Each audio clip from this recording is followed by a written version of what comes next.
let's talk to Dame Andrea Jenkyns. She is a former Education Conservative Minister. She's also Reform UK's mayoral candidate for Greater Lincolnshire. Andrea, good afternoon. Thank you for joining me today. I wonder what you make of this story from the Education Secretary Bridget Phillipson of Labour, obviously. She says that middle-class families support Labour's VAT raid on school fees. I'm not so sure. What do you think? I think it's another Labour lie, Peter, don't you? It's poppycock.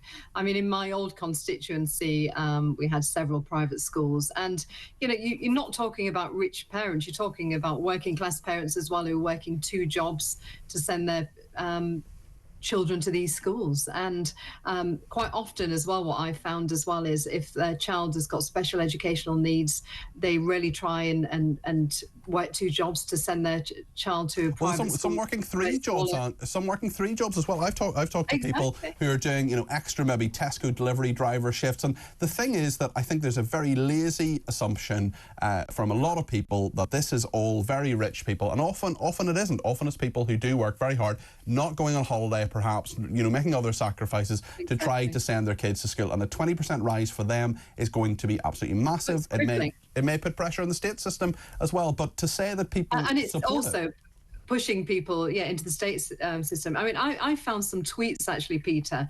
Rachel Reeves, she's put on private schools, my views should be that we would abolish private education.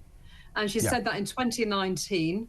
And then we've got, she's also tweeted in 2019 again, proud to stand with you on the launch Labour against private schools. I mean, they've really got a hatred, haven't they?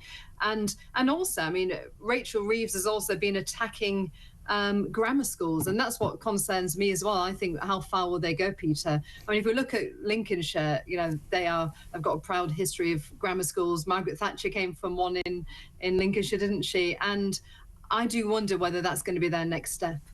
Yeah, I do wonder about that as well. I mean, I went to a grammar school, and in Northern Ireland there actually aren't that many private schools. I think they're probably fewer than a dozen, actually, because the grammar school system is there. It works very well for people who are in it. I think I would have concerns about people who you know, are less academic. I think we need to value education in a very different way.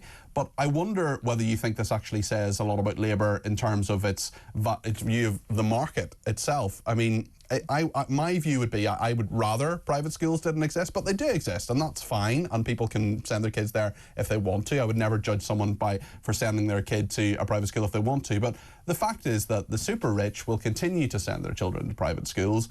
If they're banned in some way in the UK, I don't think they will be, but if they are, well, then people will send them outside the UK to other schools. But also, Peter, what's wrong with parental choice? Exactly. You know, well, this is my point. Afford it, you know. You know, I mean, they're turning into a communist government to me, in the fact that they're trying to control everything. I don't think we're quite there yet, but certainly there will be people who are very, very worried about that. And I do worry about this characterisation. I wonder who Bridget Phillipson is listening to. I don't think she's listening to Talk. I don't think she's listening to many of the middle-class parents, and some who aren't middle-class, some who are working class, who are working really hard, who say that people support this VAT rate. But also, Peter, like in my old constituency, you know, there's a really small private school. It's very sweet. They've only got something like 20 pupils in the whole primary school, and they charge like something like £2,000 a month, up to £2,000 a month.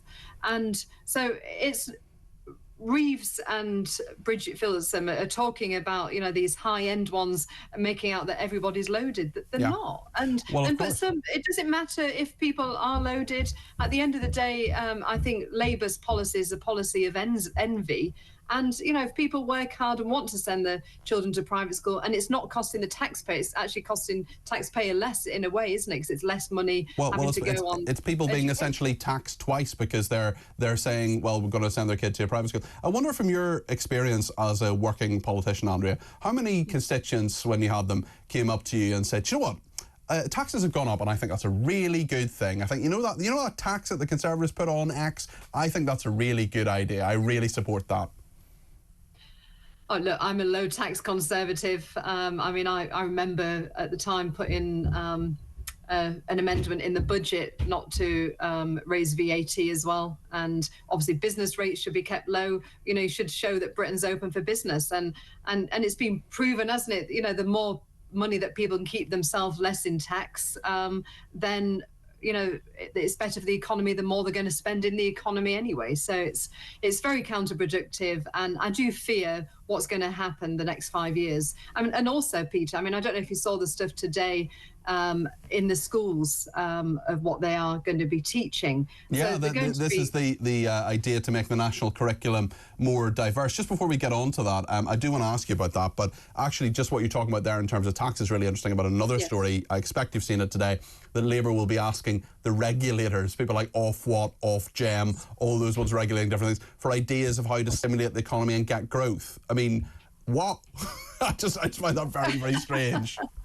And why they're being paid as ministers and prime ministers and chancellors of the exchequer to do this role. I mean, they've had 14 years to come up with a manifesto and ideas. And their whole thing, their whole idea is to grow the economy, yet they're asking the regulators how to grow the economy. What a weird thing. It's like I can, ask my mum for ideas about how to ride a bicycle. I mean, it's just a very, very strange thing. It shows I haven't got any ideas to me there, Peter. Let's talk about the national curriculum and it becoming more diverse. This is quite interesting, actually. I mean, look, a curriculum should reflect a society, there's no doubt about that, but the National Association of Head Teachers told the review that the planned curriculum must reflect the diversity of our society, adding that members saw the benefit of using diverse reading material for subverting racial biases, especially when teaching to the majority white classroom. This is the assumption, yet again, that all white people are racist, isn't it? Yeah.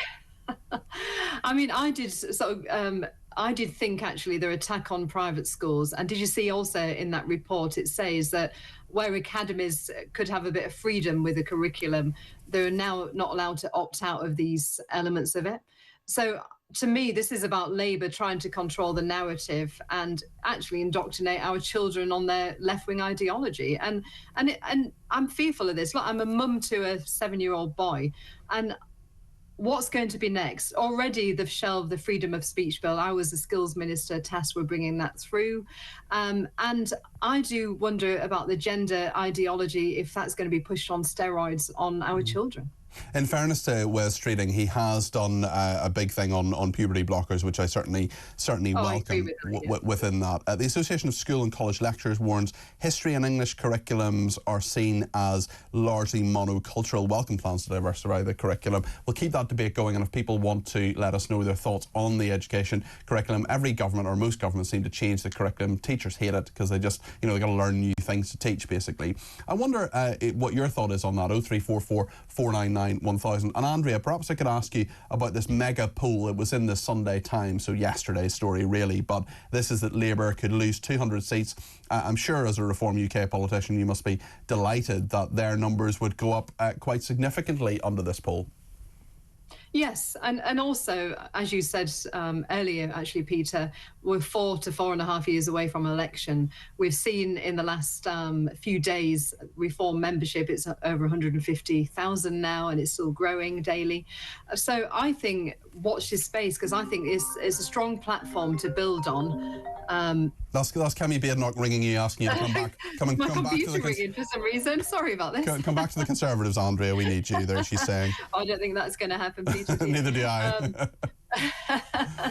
But yes, so I think this is something to build on. And one amazing thing about Reform, what I've found is, even campaigning across Lincolnshire, I've got, like former Labour voters coming up to me saying they're going to support Reform, and Conservatives as well. So their ability of Reform to pull from both parties, I think that actually makes them in a strong position to be able to... Who do you think Reform's biggest opponent is, as now a Conservative turned Reform UK a politician? Do you think it's Labour, or do you think it's Conservatives that they have to oppose more?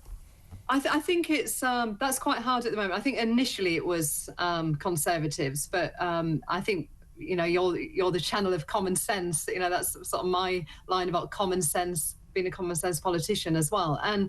And I think that appeals to both. So we are coming after Labour now, the Labour heartlands, and the numbers, they're looking pretty good. I think these elections, if they actually go ahead, or if they get fixed, because we saw that central government is saying about working with local councils to maybe cancel some of the elections this year. If they go ahead, I think you're going to see some big surprises actually of seats that Reform will take. Andrea, thank you very much indeed. That's Dame Andrea Jenkyns, our former Conservative Education Minister. She's now in Reform UK. She is the mayoral candidate for Greater Lincolnshire.